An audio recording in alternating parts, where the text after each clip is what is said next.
To the world we all know, which may or may not be the best world possible, once again springtime had come. But all the magic of spring was not enough to conceal the misery of Manor Farm.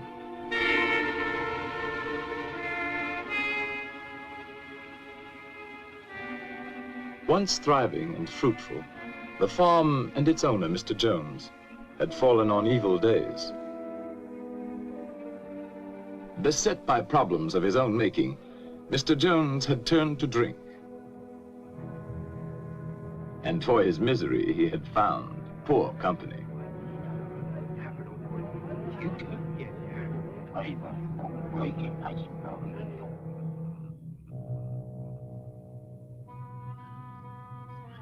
On the evening our story begins, it was later than usual when Mr. Jones came home from his drinking to make his rounds.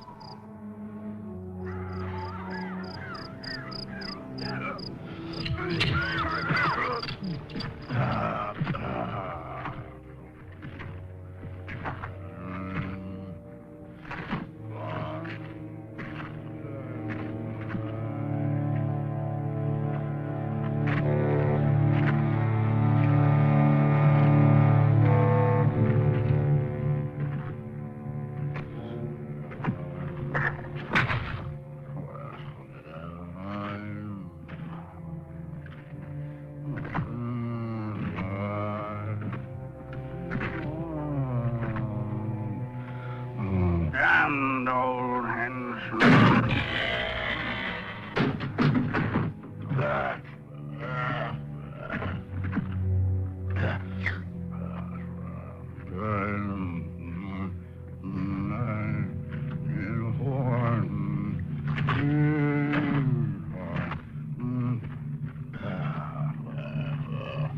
Good for nothing beasts. Eat their heads off.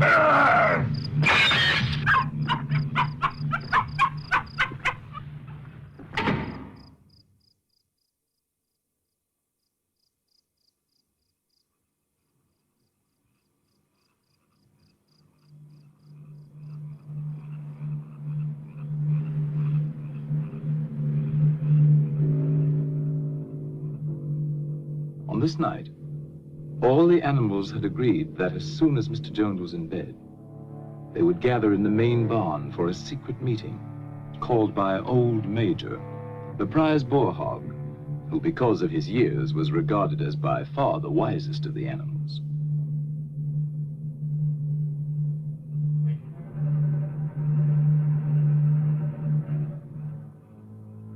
The other pigs started first for the meeting, being clever and fond of taking the lead.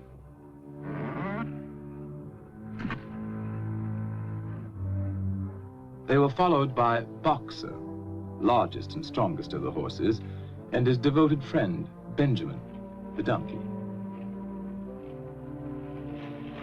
All the other animals, great and small, were anxious to get there, for such a meeting had never been held before.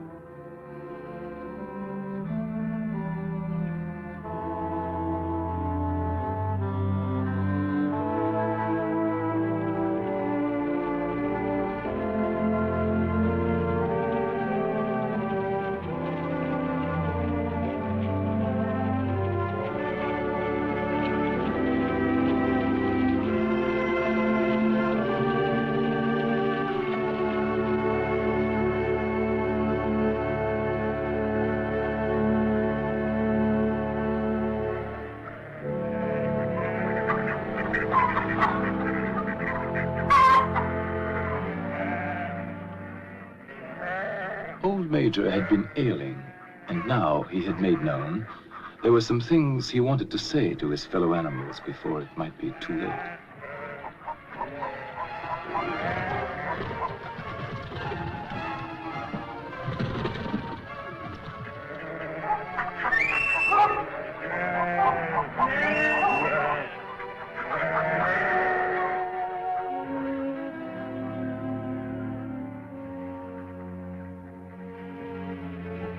It took a while for all to find their seats.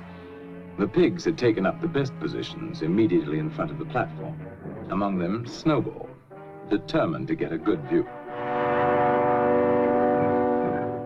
And Napoleon, equally determined and even less polite.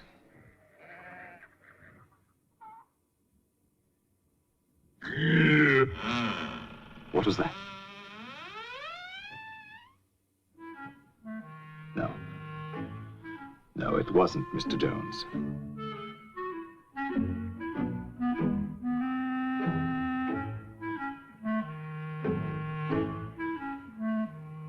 And at last, everyone could be settled to hear Old Major. My dear friends, I have lived a long life. I have had much time for thought as I lay alone in my stall.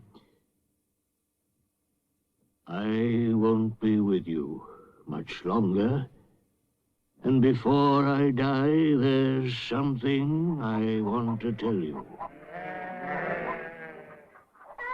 Few of us will ever know the blessings of a peaceful old age.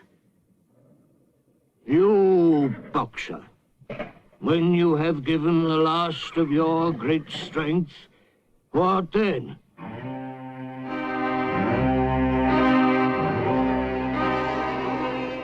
Whatever we produce is taken from us, stolen from us, and sold. Our children are born to cold and hunger. Look at them while you can. You porkers, do you know what the future holds for you?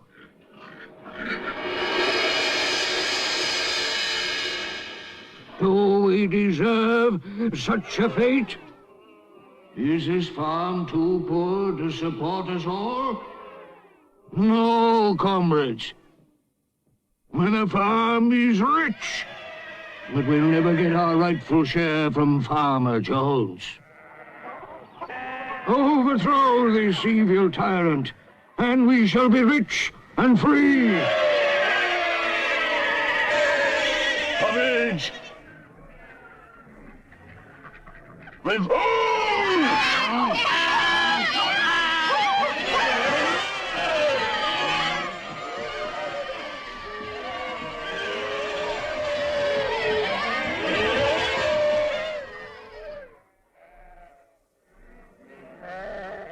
But remember, when you have got rid of Jones, don't adopt his vices.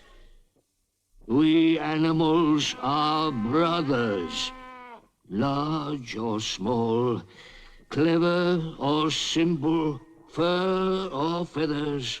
Now and forever, all animals are equal.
The very next morning, sooner perhaps than old Major would have predicted, the animals found their situation quite unbearable.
And so, almost before they realized it, the animals had fought and won. They had casualties to mourn, and those who died left children to be cared for.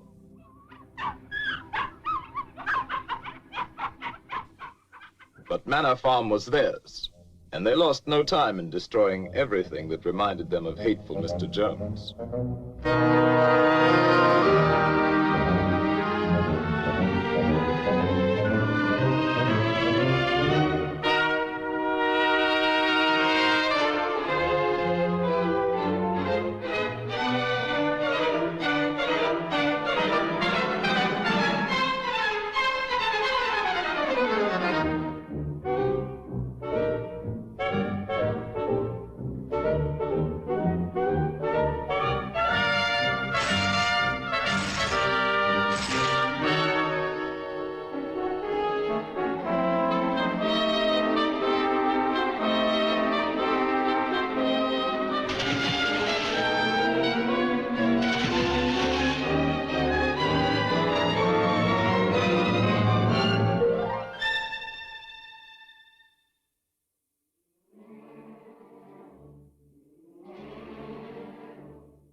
When it came to Mr. Jones's house, the animals hesitated. Napoleon showed the way, but Snowball took the lead in entering the place where their tyrant had lived.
The animals were all agreed that Jones's house was no place for them. All, that is, except Napoleon.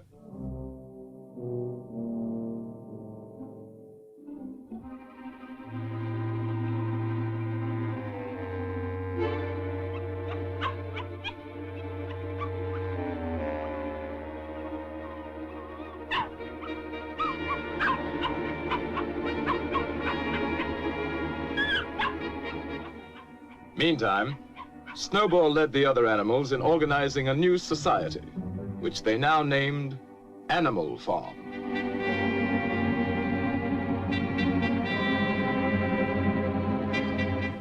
So that all might see and agree, the laws of Animal Farm were inscribed in a prominent place, to be remembered and obeyed forever. No animal shall sleep in a bed. No animal shall drink alcohol. 4 legs good, 2 legs bad.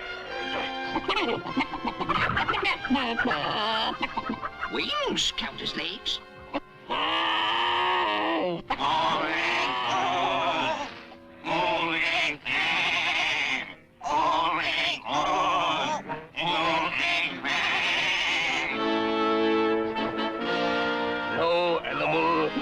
Shall kill another animal. All animals are equal.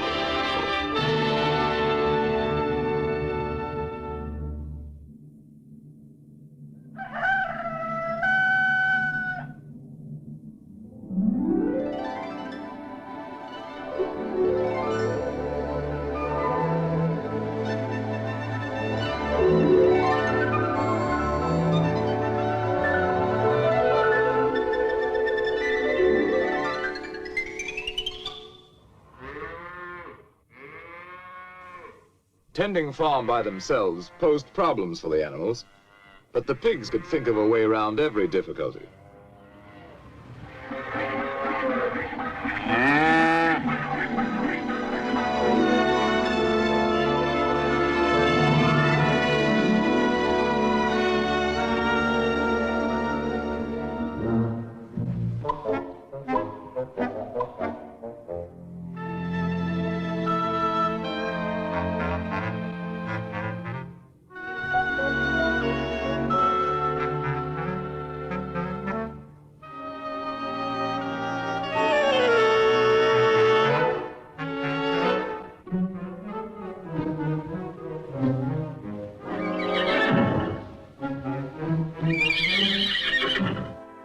Boxer was the admiration of everybody.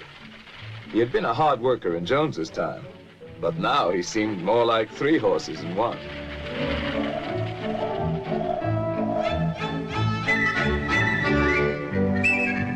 Instructed by Snowball, other animals worked out the rest for themselves, and the farm work was done like magic.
The success of their efforts delighted everyone, including sly Napoleon and his constant companion, Fat Pink Squealer.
That summer, the animals, without any help or any interference, made a going proposition of Animal Farm.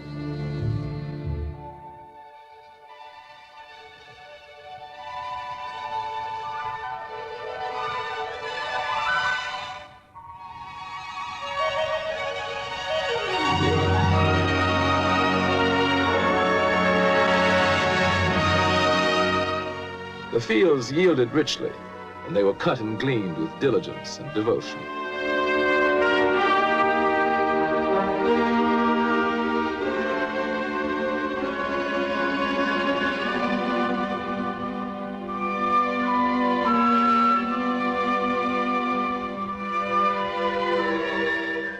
With the harvest safely home, the animals had time to think of the future.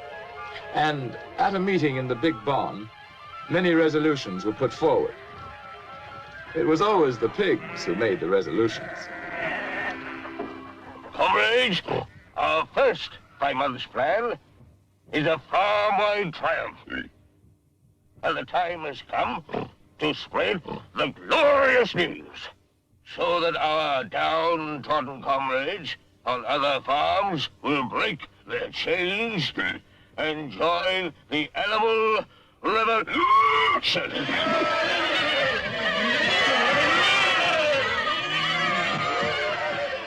So, tell the wonders of Animal Farm to the world!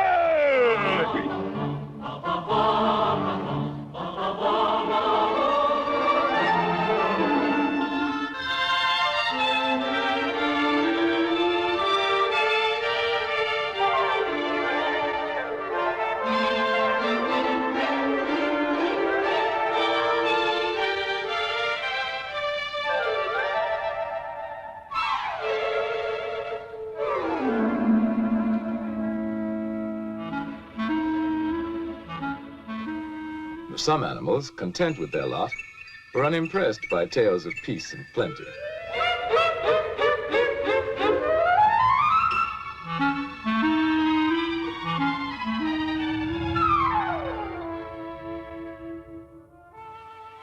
Others, happy in their own surroundings, were alarmed at the thought of any change.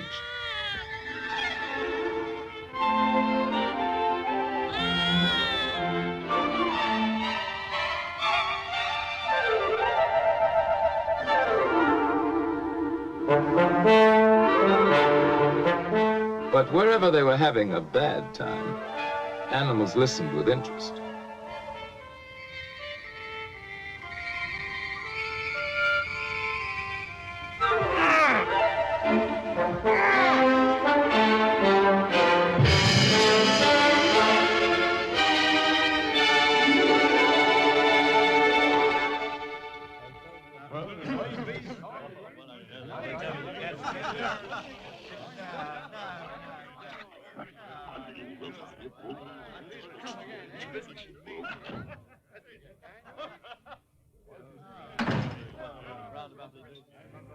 In certain quarters, the rebellious behavior of a lot of dumb animals caused indignation and much conversation.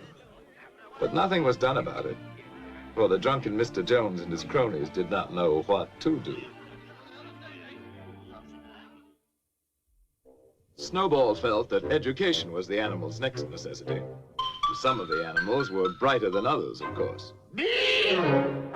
C! D!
Snowball set himself to solve the problem of power on the farm.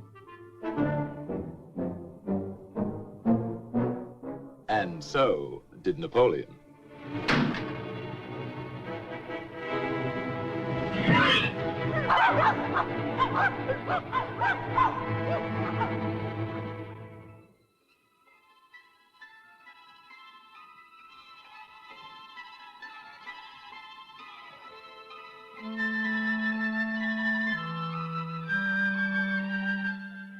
In January, there came bitterly hard weather.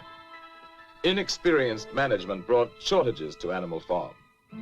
But Snowball continued his thinking for the future. And in such thoughts, he was not alone.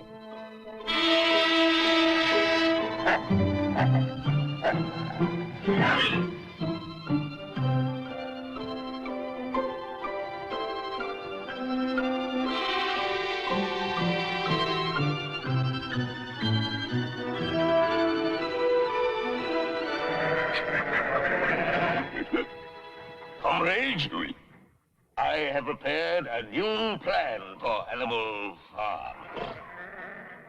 Here it is. All it needs is your vote. At first, we will have to work more and eat less. But my plan will bring us electricity. It will mean a warm barn in winter.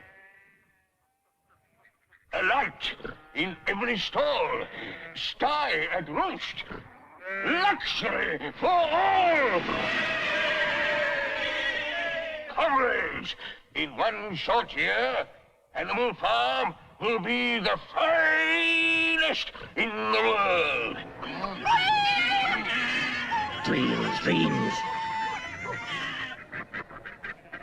A vote for my plan is a vote for the life beautiful. It's a lie. I'll promise you a 4-day week. Bosh! Perhaps a 3-day week. Nonsense. A 1-day week.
With Snowball disposed of, Napoleon stepped up confidently to take charge of Animal Farm.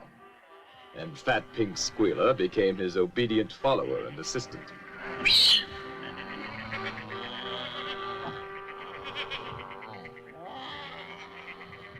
Comrades, Snowball is a traitor. What was he really planning? To bring back Jones. Now, let's have no more of these useless meetings. Eh? From now on, I'll protect your interests.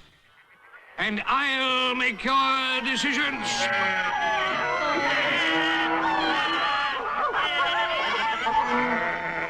Let me show you my plan for Animal Farm.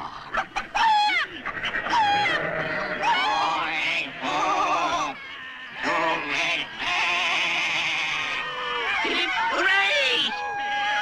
For Napoleon! And so the windmill was started after all.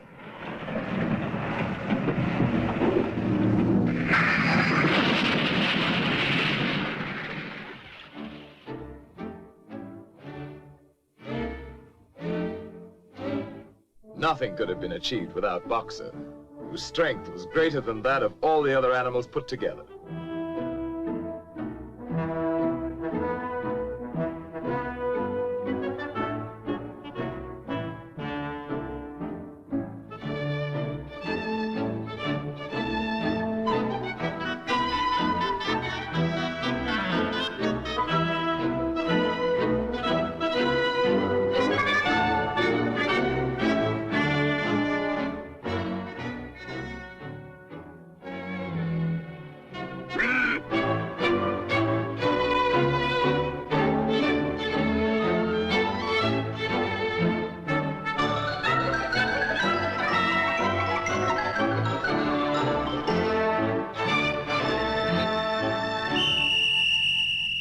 Superintended by the pigs, all the animals worked long shifts which lasted from dawn till dusk.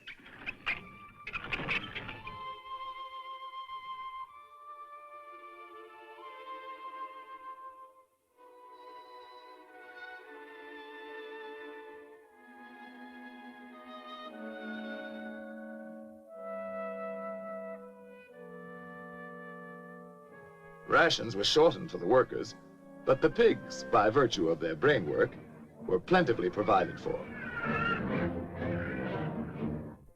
But the greatest inspiration came from Boxer, who, with his friend Benjamin, worked early and late, in season and out.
One evening, after working long and late, as usual, Boxer and Benjamin made a curious discovery.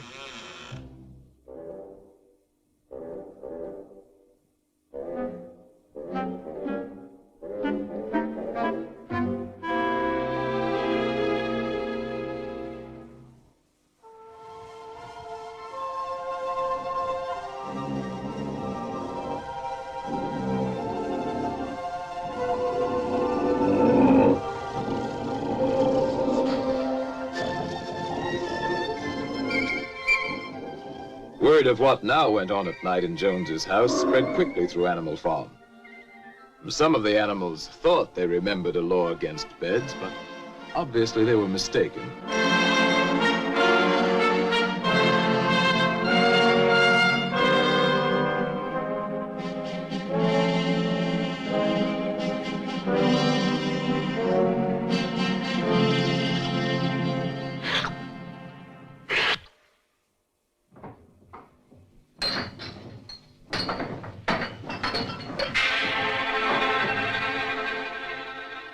And now, other changes in the laws of Animal Farm were in store.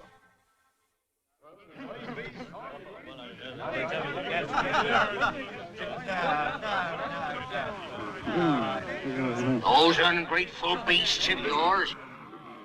Cheer up. This won't last. Another winter will bring them to their knees. Anyway, where are they gonna buy the things they need? In Mr. Jones's circle, the subject of shortages at Animal Farm was a popular one. And a sharp trader named Whymper was just the sort to do something about it.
Comrades, our leader, as wise as he's beloved, has decided to trade with the outside world. Not for gain, of course. That would be unworthy of our noble principles. You, hens, are to have the honor of making the first contribution. All your eggs. I know how proud you are of this privilege.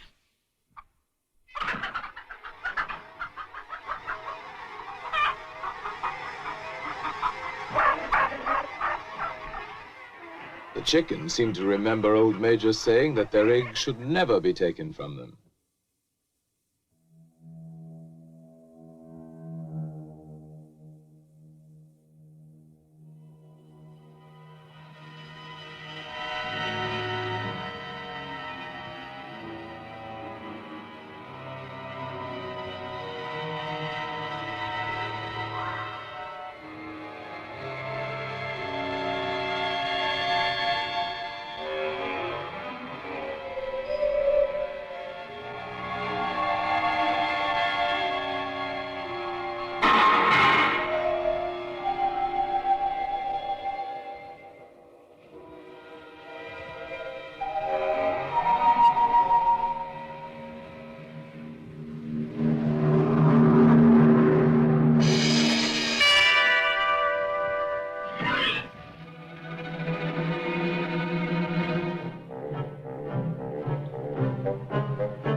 The innocent suffered with the guilty, and the chickens' uprising was short-lived.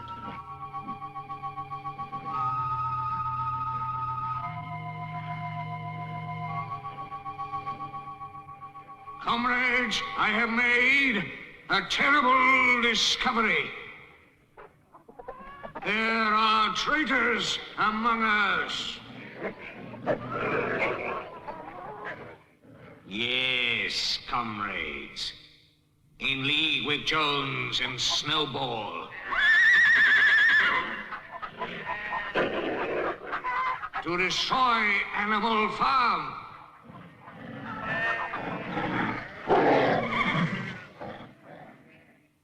Who else is guilty? Stand up and confess!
Is now complete. We have no more use for that song, seeing it is now forbidden, under penalty of death.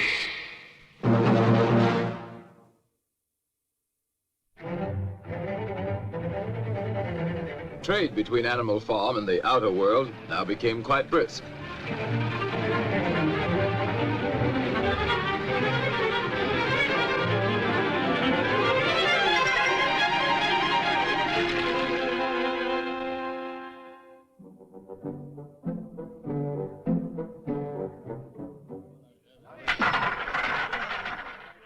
As might be expected, Mr. Whymper's profits inspired others to seek their share, or at least give vent to their jealousy. Animal Farm seems to be making money. For Whymper.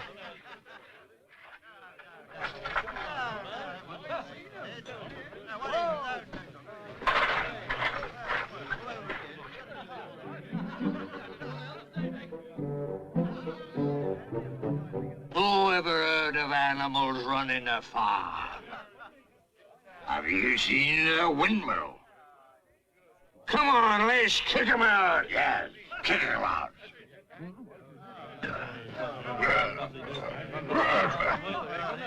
The original owner was not invited to join this movement.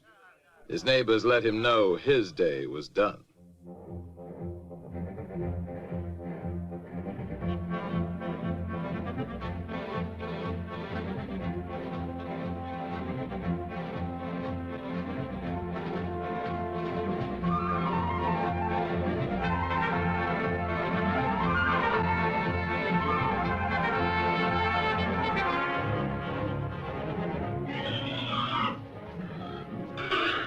Comrades, the enemy has mobilized all his forces against us. We must save Animal Farm from the hateful enemy. At all costs, with animals.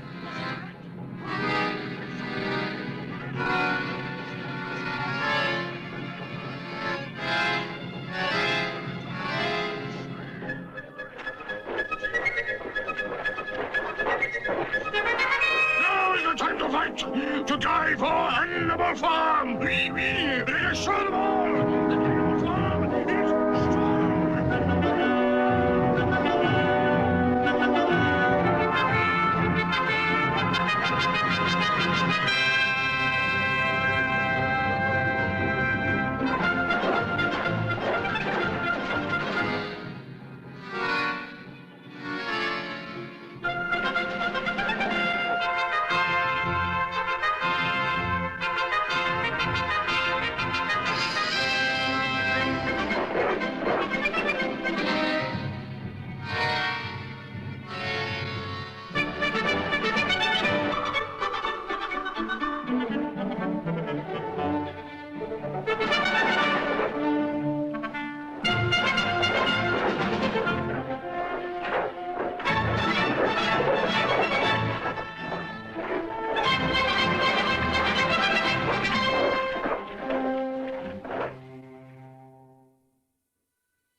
Now began the heartbreaking job of rebuilding.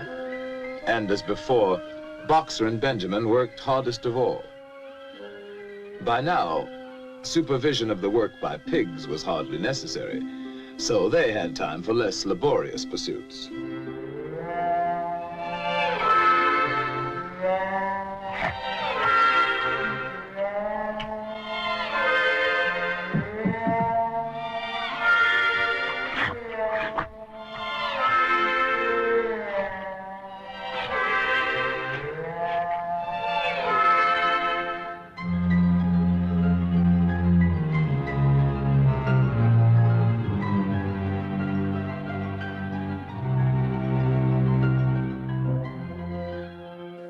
Long after the other animals left the job, Boxer and Benjamin worked on and on, giving their all, year in, year out.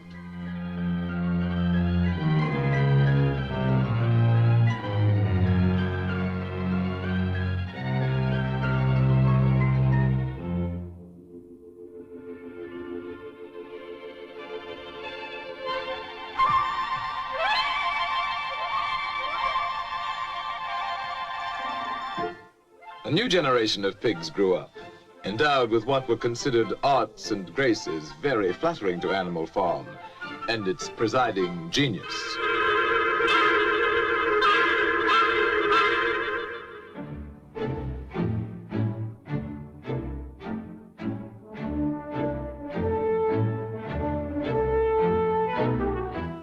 But still the windmill was not finished, and Boxer's injured foot got worse instead of better.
It looked as though Boxer were dead, but he wasn't. Not quite.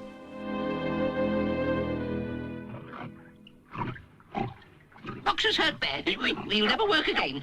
What do we do?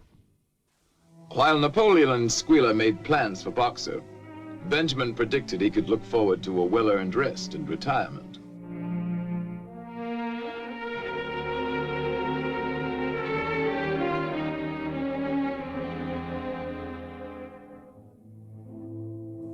Next day, the windmill work went on as usual, but now without Boxer.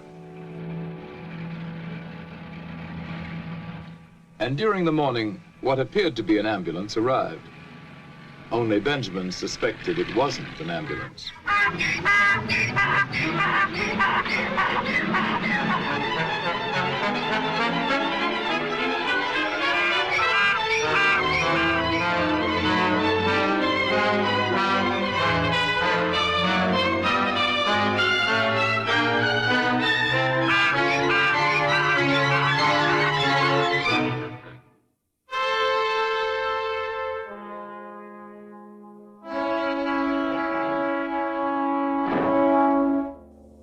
The other animals finally recognized the death wagon from Mr. Whymper's glue factory.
I was with him right to the end.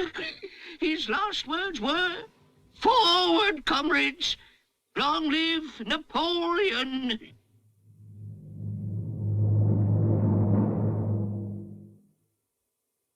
As for the wicked rumor that Boxer was sold to a glue factory, our beloved leader would never do that. Long live Napoleon! Long live Napoleon!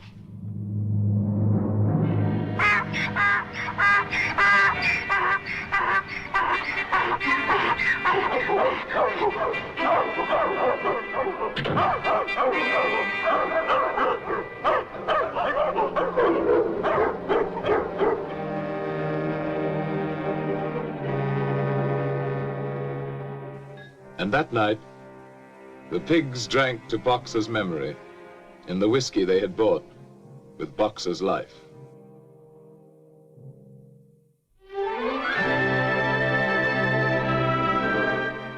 Years passed. The seasons came and went. The short animal lives fled by. The completed windmill stood as a monument to its builder's faith and sacrifice. But the animal's revolution was only dimly remembered. Outwardly, Animal Farm appeared prosperous, but the animals themselves were no better off, with the exception of the pigs and their supreme leader, Napoleon.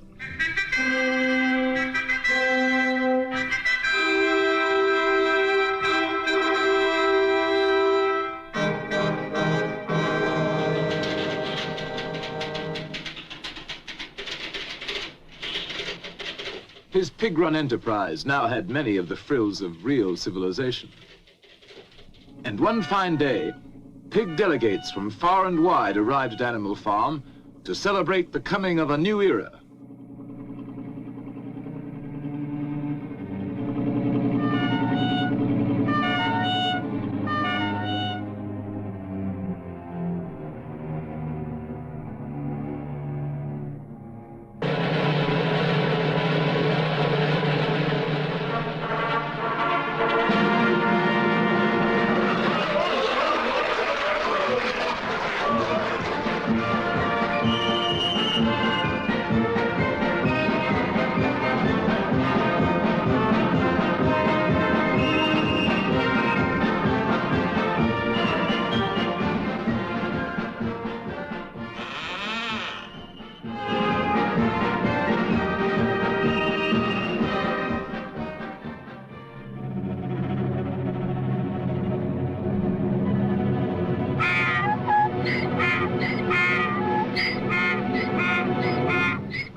When reports of this great change reached them, other animals everywhere were incredulous.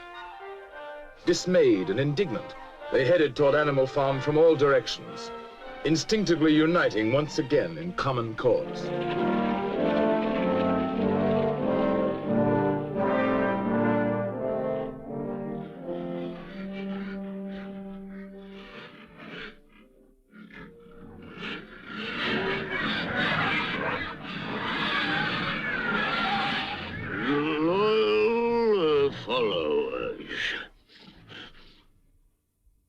On farms owned and operated by pigs, there is order and discipline.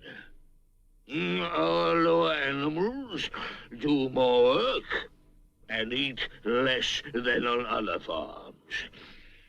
This will encourage you to make your lower animals work even harder and eat even less.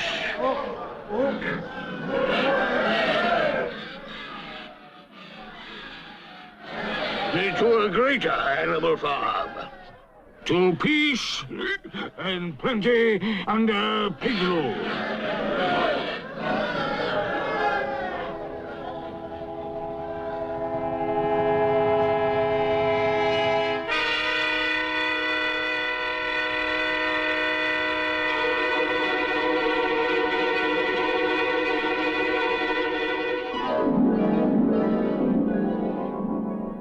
To the day when pigs own and operate farms everywhere.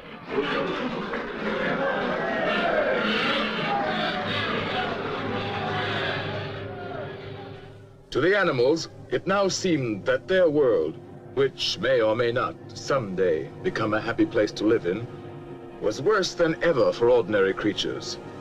And another moment had come when they must do something about it.